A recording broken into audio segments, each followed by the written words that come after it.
All right. So what you have in front of you is our property value studies. But before I go in there and elaborate on those numbers, um, uh, Ms. Guerra put it eloquently as far as the detailed information. Of course, since we have 15 school districts in Hidalgo County, I wanted to just go straight into the ratios. In 2017, we met all our we've always met our local value, and the local value that the state requires is between 95% and 105%, so that the school districts can continue getting reimbursed by the state. So for 2017, we met local value. We went up to Austin and we had informal hearings with them, and we were able to overcome some of the school districts that were still in question back then. So fast forward to 20, because they audit us every other year. Fast forward to 2019, which is a value we certified in 2019. But what the state does is they will send out their appraiser after we certify, obviously. So, and they'll confirm and verify the information that we have come up with their own values, and then of course do a side by side comparison with our local certified value versus the state value. And the goal is always to attain the 95%. Once we get to the 95%, then we've already met the goal, that the threshold that the state requires us to meet.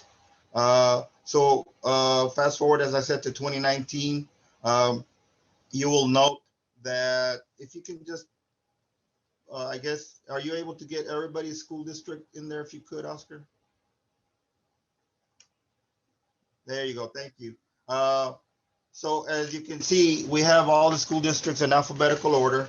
And for 2019's property value study, the ratio, but for one, was all at 95% or higher.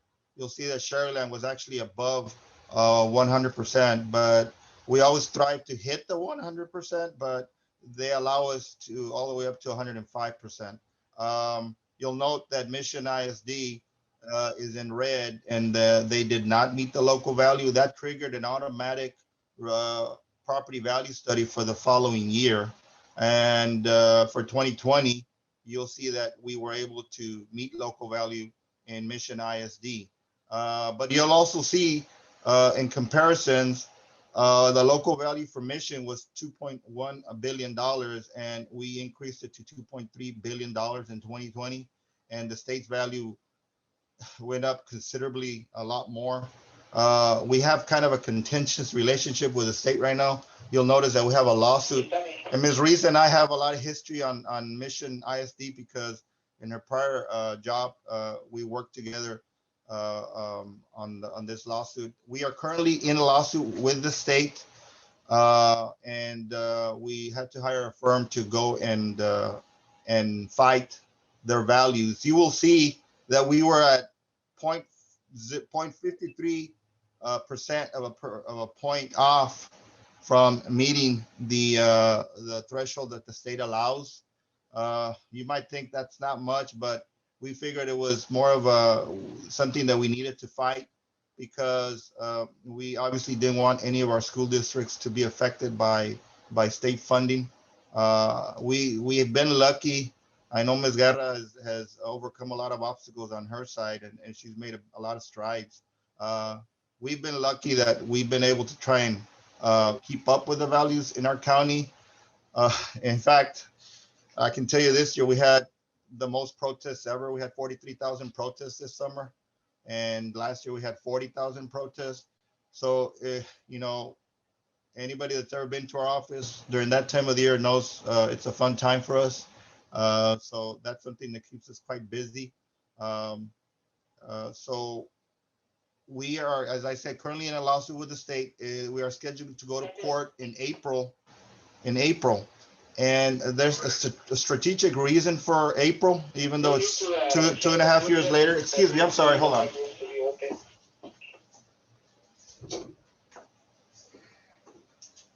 Um, there's a strategic reason for that. We are being audited for 2021 again. The state appraiser is actually here. He went out with our staff last week and the week before.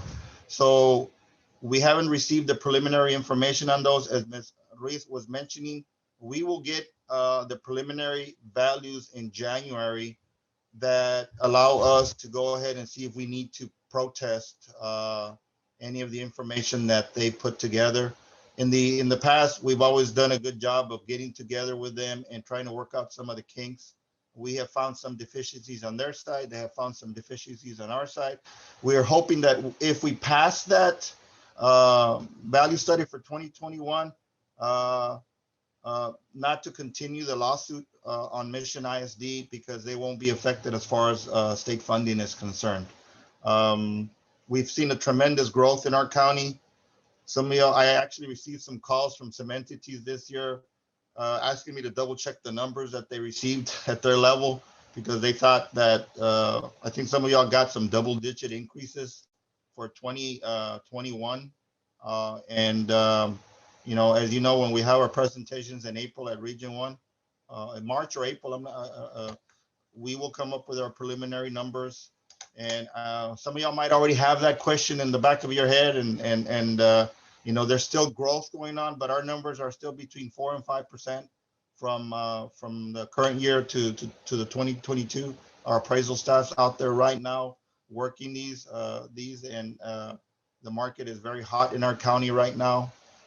Inventory is very low, so supply and demand kicks in here right now. So you're lucky.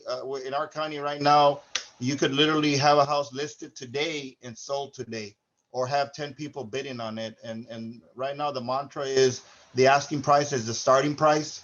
Gone are the days when you can negotiate a price on a house and come back and say, maybe I can get a reduction of 5 or 10%. That's not happening right here and now. We don't see anything like that for the next year and a half or so. So that's as far as our county is concerned. And we've heard that we've echo throughout the state and some of the bigger counties as well. And I'm sure Ms. Guerra has had some of that happening in her county too. That's kind of the gist of my presentation. I appreciate Ms. Guerra's intro because that's basically the same intro that I was going to have, but it was more visual. On our side, the numbers are in black and white. Our goal is it's kind of funny because when I did the initial presentation with the school board in Mission, and I told them that basically the state were saying that our values were too low. Some of them objected, obviously, because as a taxpayer, you're saying our values are too high. So we're kind of caught in the middle. We're statutorily required to appraise everybody's property at 100% of the market value.